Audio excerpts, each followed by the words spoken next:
સાંભળતા રહ્યા ને તો 1 વર્ષ 2 વર્ષ અને વધુમાં વધુ 5 વર્ષ 5 વર્ષ પછી તમારે દીવો કરવાની જરૂર નહીં પડે. હું રોમવારી મેલડી આવું કહું છું. પેલાના કહેતા હતા ને, પેલાના ઘડિયા કે 12 મહિને એક જ દીવો કરતા, છતાંય માતા હાકા પાયે રહેતી, પાવરફુલ રહેતી, જીભના ટેરવે રહેતી, પાઘડીએ રહેતી. ખબર છે ને? આવું સાંભળ્યું હશે. ભલે રામ આવી ઓકાટા વાળી માતા હોય. રામ દરેકની વાલી એવી કુળની માતાના રામ,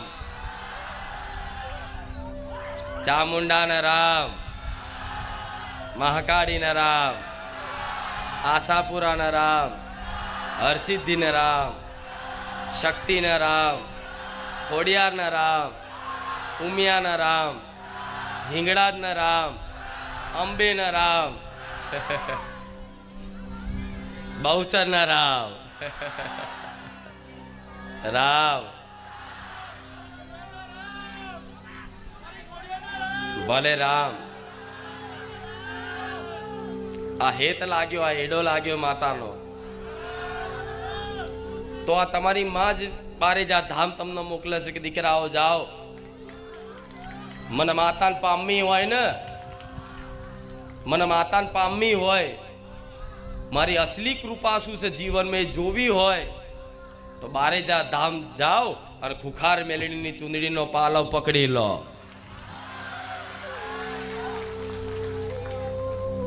પેલા માતાજીને શું સમજતા? માતાજી એટલે કામ કરે આપણા, એ માતાજી. શું કામ વાળી તરીકે ભક્તિ હતી બધાની, દીવાબત્તી કરતા હતા, પણ જે પ્રેમ પોતાની માં છે, પોતાના પણ કે આ મારી માં છે, મારી કુળદેવી છે, મારી મેલડી માં છે, એ તો બારેજા ધામ આયા પછી જ મારી મારી થયું હશે. નકર બધાને પેલા બીજાની પારકી માતાઓ જ વાલી લાગતી. ઘરની માને એક શ્રીફળ ના ચડાવવા આજનો માણસ, અને બીજાની બી સોલંકી પેઢી હોય કે કોઈ પણ અન્ય પેઢીની કોઈ માતા હોય, કોઈ ભુવાજીની માતા હોય, એના માટે તો મોટા મોટા હાર લઈ જાય, મોટી મોટી મિષ્ઠાનો લઈ જાય, સોનાના છત્તર ચડાવન, ચાંદીના છત્તર ચડાવન, બધું જેટલી જાતનું કરે, પણ ઘેર પોતાની કુળદેવી હોય ને એને હરખું એક નારિયેળ લઈ હરખથી ના વધેર્યું હોય. આ શું ખોટું? પણ હું રામવારી મેલડી મારા તમામ ભક્તોને એવું કહીશ કે મારા કરતા તે તમારી કુળદેવીનું મહત્વ વધાર રાખજો. મારી માટે ચુંદડી ના લાવો તો કઈ વાંધો નહીં, હું વગર ચુંદડી એ રાજી છું, વગર શ્રીફળે રાજી છું, વગર અગરબત્તીએ રાજી છું. મને રાજી કરવા માટે તો ખાલી રામ નામ કાફી છે બસ.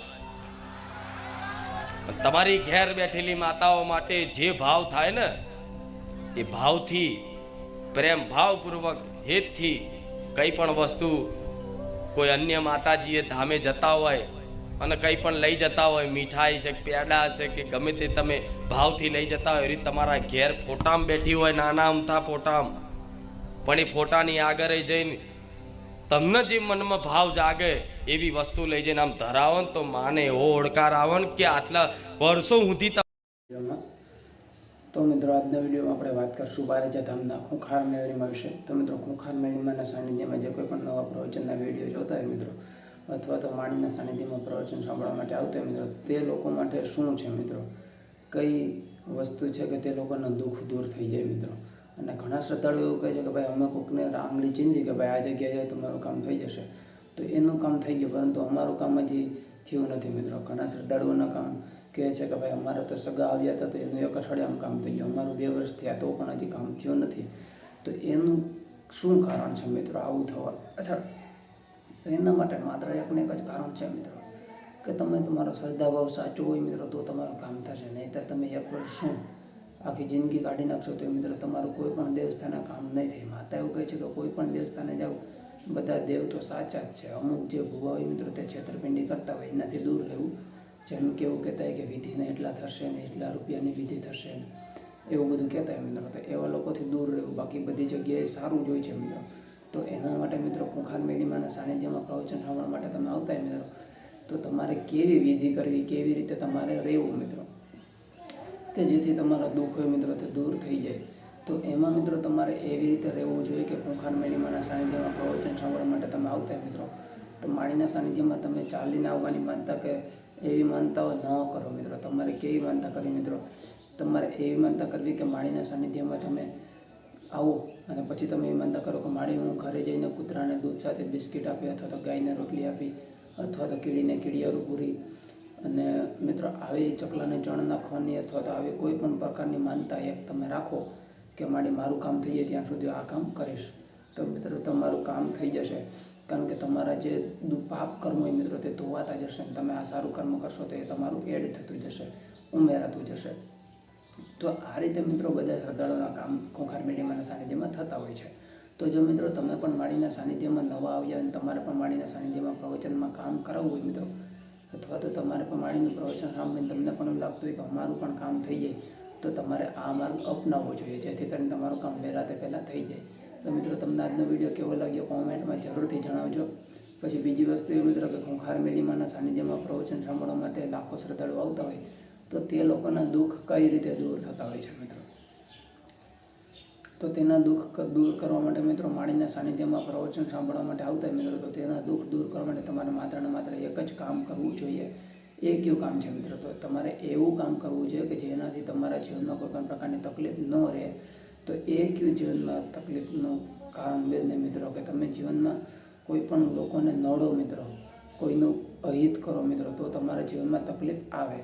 અને જો મિત્રો એ વસ્તુ તમે ના કરો તો તમારા જીવનમાં કોઈ પણ પ્રકારની તકલીફ નહીં આવે. તો મિત્રો તમારે હંમેશા એ વસ્તુ ધ્યાન રાખવું કે તમારાથી કોઈનું ખોટું ના થાય. અને બીજી વસ્તુ એ મિત્રો કે તમે કોઈ પણ લોકોને દુઃખ આપતા હોય મિત્રો, તો તમને દુઃખ જ મળવાનું છે. માળી એવું કહે છે કે જો તમે ચકલાને ચણ નાખવાનું શરૂ કરો, તો જે તમારા પાપ કર્મો છે, તમે કોઈને દુઃખ આપ્યું છે, અથવા તો તમે કોઈને હેરાન કર્યા છે ભૂતકાળમાં, અથવા તો તમે કોઈનું ખોટું કરી લીધું છે, ખોટું પડાવી લીધું છે, તો એ બધી વસ્તુ છે તે નષ્ટ થતી જશે. જે પાપ કર્મો છે તે નષ્ટ થતા જશે, અને પછી તમારું સુખ છે મિત્રો તે આવવા માંડશે. કારણ કે તમારા જે સારા કર્મો છે તે વધવા માંડે, અને પછી તમારું સુખ છે મિત્રો તે આવવા માંડે. તો તમને આજનો વિડીયો કેવો લાગ્યો કોમેન્ટમાં જરૂરથી જણાવજો મિત્રો. તો આ હતી ખાસ માહિતી મિત્રો બારેજા ધામને લગતી, કઈ રીતે કામ થાય છે લોકોના બારેજા ધામમાં, અથવા તો બારેજા ધામમાં કેવા લોકોના કામ થાય છે. તો આ છે મિત્રો કે જે લોકોના કામ બારેજા ધામમાં 100% થઈ જાય છે, એનું કારણ આ વસ્તુ છે મિત્રો. તો તમને આજનો વિડીયો કેવો લાગ્યો કોમેન્ટમાં જરૂરથી જણાવજો. ખૂંખાર મેળીમાં લગતા દરેક પ્રકારના વિડીયો માટે જય ખૂંખાર મેળીમાં, જય હો બારેજા ધામ.